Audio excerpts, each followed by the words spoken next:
اللهم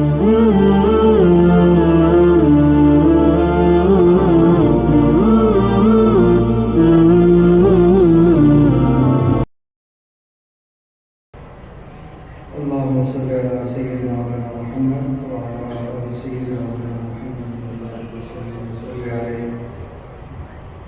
درود شریف آپ ہی پڑھ لیں بھائی، مشکل تو نہیں ہے.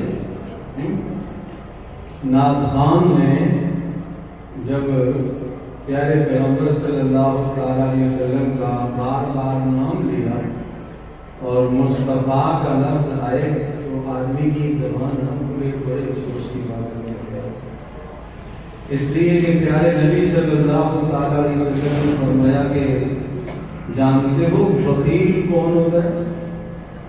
لوگوں نے کہا بخیل وہ ہوتا ہے جو پیسہ نہیں خرچ کرتا، جیب بند کر کے رکھتا ہے، روک روک کر کے رکھتا ہے.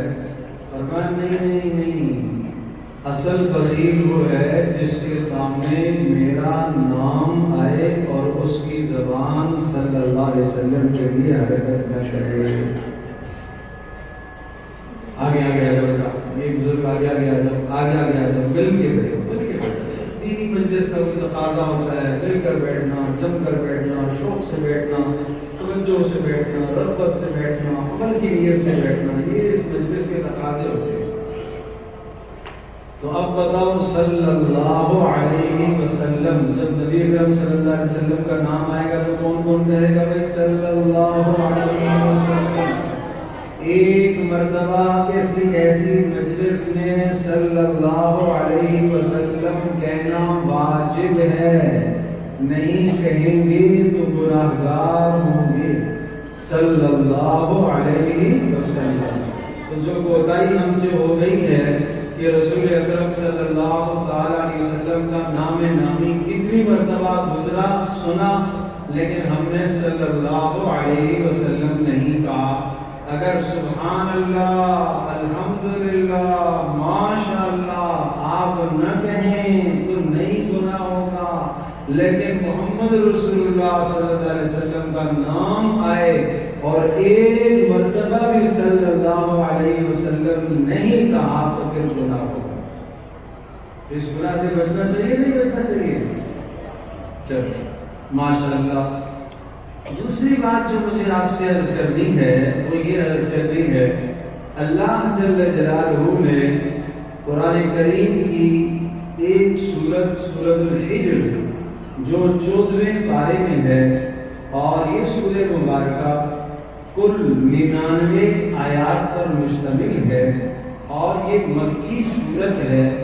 اور اس سورہ مبارکہ میں اللہ پاک نے ایک بہت بڑا اعلان فرمایا. اس اعلان کے بتانے سے پہلے میں مثال عرض کرتا ہوں تاکہ یہ بات اچھی طرح سے میرے اور آپ کے دلوں میں بیٹھ جائے، لیکن کب یہ سمجھ میں آئے گی جب آپ توجہ فرمائیں گے.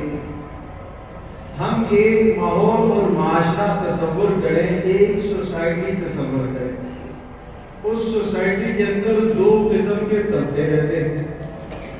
ایک طبقہ ہائی لیول کا جن کے پاس مال، دنیا، دوست و احباب، چاہنے والے، محبت کرنے والے، ان کی ہاں میں ہاں ملانے والے، دن کو بھی ان کے ساتھ بیٹھنے والے، راتوں کو بھی ان کے ساتھ بیٹھنے والے. وہ جہاں اپنا پیغام پہنچائیں تو کوئی ان کا پیغام رد نہ کرے. جب کسی مجلس میں چلے جائیں تو لوگ ان کے لیے اٹھ کر کھڑے ہو جائیں. ان کو بہترین گاڑیاں بھی میسر، بہترین کاروبار بھی میسر، اور بہترین گھر بھی میسر، اور بڑے بڑے تجارتیں بھی اللہ نے ان کو دی کی ہیں. بیٹے بھی ان کے کامیاب، خود بھی کامیاب، پوتے بھی کامیاب، سب کے سب کامیاب ہمیں نظر آ رہے ہیں. ان کے مقابلے میں اسی ماحول اور معاشرے کے اندر یا اسی سوسائٹی میں چند لوگ ایسے ہیں جو بڑے قسمہ کرسی میں زندگی گزار رہے ہیں. ہر ایک ان کا استہزاء کر رہا، ہر ایک ان کا مذاق اڑا رہا، ہر ایک ان پر طنز کر رہا، ہر ایک ان کو برے جملے کہہ رہا. کھانے کے اعتبار سے کچھ نہیں ہے، ایک ایک دو دو تین تین دن فاقے پڑ جاتے ہیں۔